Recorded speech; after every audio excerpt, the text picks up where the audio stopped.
ठीक है, इधर ही बैठिए, चाय पीजिए। नहीं भाई। क्या मामला जी, हमें एक कंप्लेनेंट ने अप्रोच किया था। उनका कहना था कि गुरचरण नाम के बंदे ने उनको बताया कि जी मैं मिनिस्टर ऑफ एक्सटर्नल अफेयर्स से एक लाइसेंस परमिट होल्डर हूँ, तो मैं आपकी वर्क वीज़ा लगवाने का काम मैं करवा दूँगा फॉर इटली, फ़िनलैंड, ऑस्ट्रेलिया। और ऐसे ही तो फिर उन लोगों ने इनको 8 बच्चों का 48 लाख रुपए पे कर दिया। बट बाद में इट वाज़ डिस्कवर्ड कि ये एकदम ही पूरा ही पूर्णतः फर्जीवाड़ा था। जो डॉक्यूमेंट्स दे रहा था वो सारे फ़ोर्ज्ड थे। तो एंड इसमें बहुत अच्छा काम हमारी एंटी इमिग्रेशन फ्रॉड यूनिट ने करा साइबर सेल की मदद से, जिसमें पहले तो गुरचरण को पकड़ा पंजाब नवांशहर से, फिर उसके बाद उसके डिस्क्लोजर्स पे हमने 3 और बंदे पकड़े दिल्ली से। एंड खासियत ये है, ये जितने बंदे हैं इन पर पुराने भी काफ़ी मामले हैं जिसमें फरार चल रहे थे एंड ये बार-बार अपना नाम बदल कर रहते थे। जैसे एक व्यक्ति है शहबाज, उसको प्रजापति भी बोलते हैं, उसके पास गौरांग नाम के भी आईडी कार्ड्स हैं। फिर अनिकेत है, उसको उर्फ ऋषि, उर्फ राहुल। फिर ऐसे ही अजय सेठी उर्फ पंकज शर्मा। तो ऐसे ये बहुत ही मतलब ट्रेन्ड एंड एकदम आदतन फ्रॉडस्टर्स थे। इनफैक्ट इनमें से एक ने बताया कि हमारी टीम ने पूरा, क्योंकि हम पंजाब और दिल्ली में एक्सपोज हो गए थे, तो हमने सोचा था पूरा यहाँ से वाइंड अप करके जयपुर में इन दोनों ने अपनी एक एजेंसी खोलने का प्लानिंग कर ली थी। मेनली किस किस कंट्री के नाम पोर्ट किया जाता था? ऑस्ट्रेलिया, फिनलैंड और इटली। इनका ऑफिस कहाँ पे था, कहाँ पे करते थे, इतना जब आप करते थे?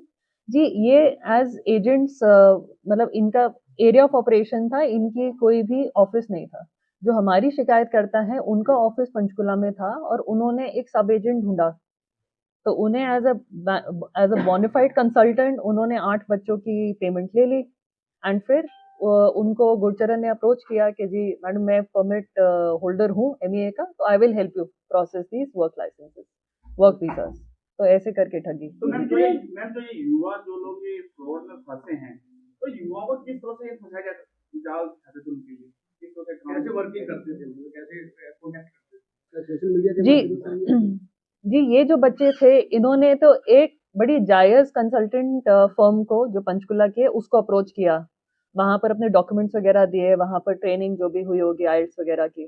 फिर उसके बाद उस कंसल्टेंसी फर्म ने को इन लोगों ने अप्रोच किया कि जी आपका जो वर्क वीजा का काम है वो हम करवा देंगे, सस्ते में करवा देंगे, हमारे पास गवर्नमेंट की तरफ से लाइसेंस है, तो we will tie up with these embassies Finland, Australia और इटली की, और हम इन बच्चों का वर्क वीजा करवा देंगे। पहले के मामले वो कहाँ पे दर्ज हैं?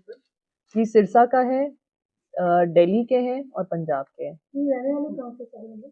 कुछ महाराष्ट्र के हैं जी, कुछ एक राजस्थान का है, एक महाराष्ट्र का है और एक समालखा का है एंड पंजाब के हैं और एक बिहार के हैं।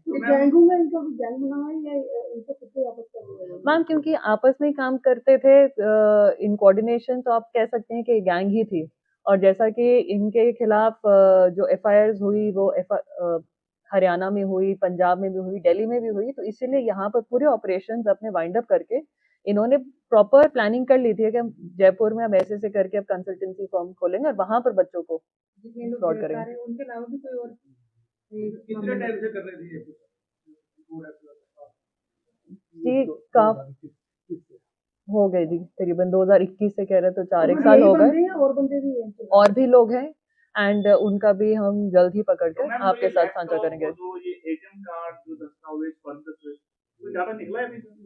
जी उसका एनालिसिस चल रहा है और आपके सामने ही है, काफी सारे ये पासपोर्ट्स हैं, काफी सारे फर्जी टीआरसी करके एक होता है, टेम्पररी रेजिडेंशियल सर्टिफिकेट, जो फिनलैंड की सरकार इशू करती है, तो उसको फोर्ज करके ये बच्चे को इशू कर रहे थे। तो जी 8 मोबाइल फोन्स हैं और करीबन 8 लाख का कैश है, 6 लाख कैश है और 4 लाख फ्रीज कराया, तो करीबन 10 लाख की कैश की रिकवरी है। क्या एज है ग्रुप एंटर? ये अराउंड मैम 30 to 45 ईयर्स। कितने पढ़े लिखे हैं? 10वीं 12वीं पास है जी। जो कंप्लेंट दी गई थी शिकायतकर्ता के द्वारा तो कितने टाइम पहले दी गई थी शिकायत में जैसे पंचकुला पुलिस की बड़ी कामयाबी कह सकती है हाँ जी। बड़ी जल्दी रिकवरी भी हुई जी, ये जो केस रजिस्टर हुआ था ये जुलाई में हुआ था। किसी और कंपनी की टाइप रहा है इनसे कभी वीजा कंपनी का हम तभी इनके खिलाफ ऑलरेडी केसेस रजिस्टर्ड हैं, जैसे कालावानी सिरसा में है, पंजाब में है, दिल्ली में है और उसमें ये फरार भी चल रहे थे। तो अभी हमने अरेस्ट करा है, हम सब्सिक्वेंटली इन्फॉर्मेशन जब शेयर करेंगे बाकी डिस्ट्रिक्ट से, तो वो भी इनको प्रोडक्शन वारंट पे लेकर रिमांड मिला इनको क्या कार्रवाई करेंगे